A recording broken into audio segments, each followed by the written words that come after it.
This is gonna completely blow your minds. So many foods in the grocery store that appear to be healthy actually aren't. So today, I'm gonna expose some fake health foods that you need to remove from your diet, as well as introduce some things that I think you should swap them for that have real ingredients.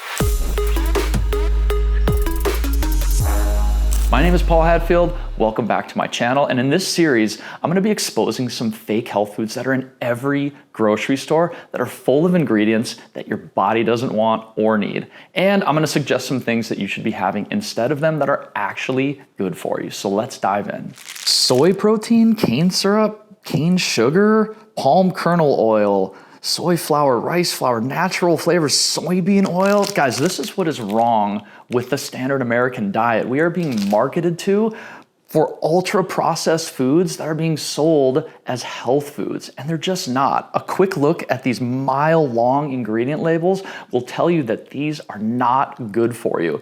Ultra processed foods are leading to things like obesity, cardiovascular disease, health disease, dementia, even insomnia in a recent study. Start reading ingredient labels every time you're buying something, and you're gonna see that fake health foods are everywhere. You should be swapping these out for things that have limited ingredients that are actually good for you.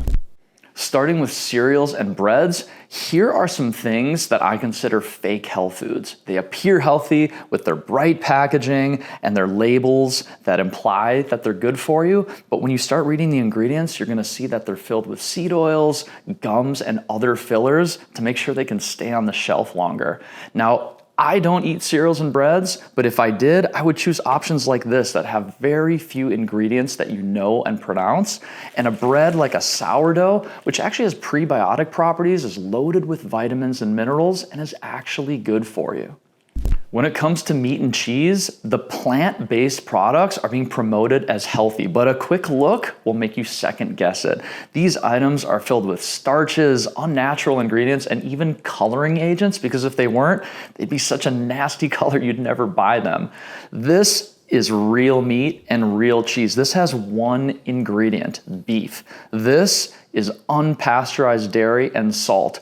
You can understand these items, you can pronounce them, and your body can actually utilize them properly. So when it comes to snacks, of course, fake health foods are no exception. And here's some things you typically see in most grocery stores that you should avoid at all cost.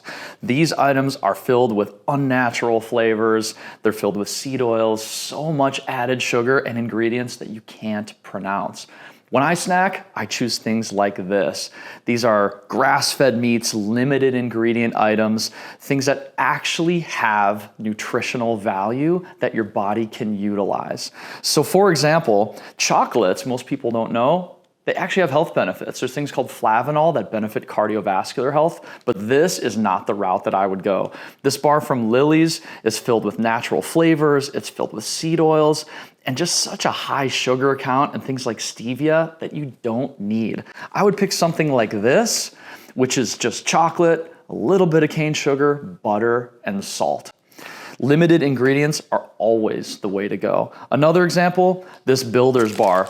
Now they're promoting 20 grams of protein. It appears to be healthy until you realize the protein is actually coming from soy protein isolate, which our bodies don't utilize well as a host of other ingredients like seed oils again, and natural flavors, soybean oil, rice starches, and things that our body doesn't know how to use.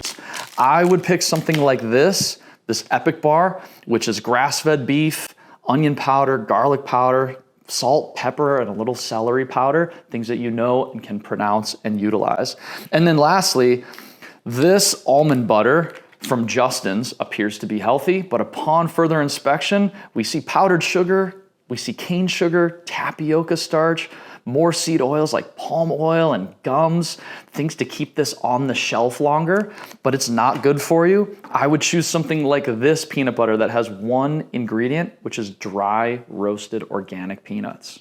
So when it comes to shopping for healthy foods, my advice, don't just take things at face value and really start getting good at reading ingredient labels and choose things that have very few ingredients that you know and you can pronounce, because that's what's really going to be good for you. Now, if you have things that you're curious about, other foods, or you want my opinion, just throw them down in the comments and I'll chime in, and then make sure to like and subscribe for future videos like this.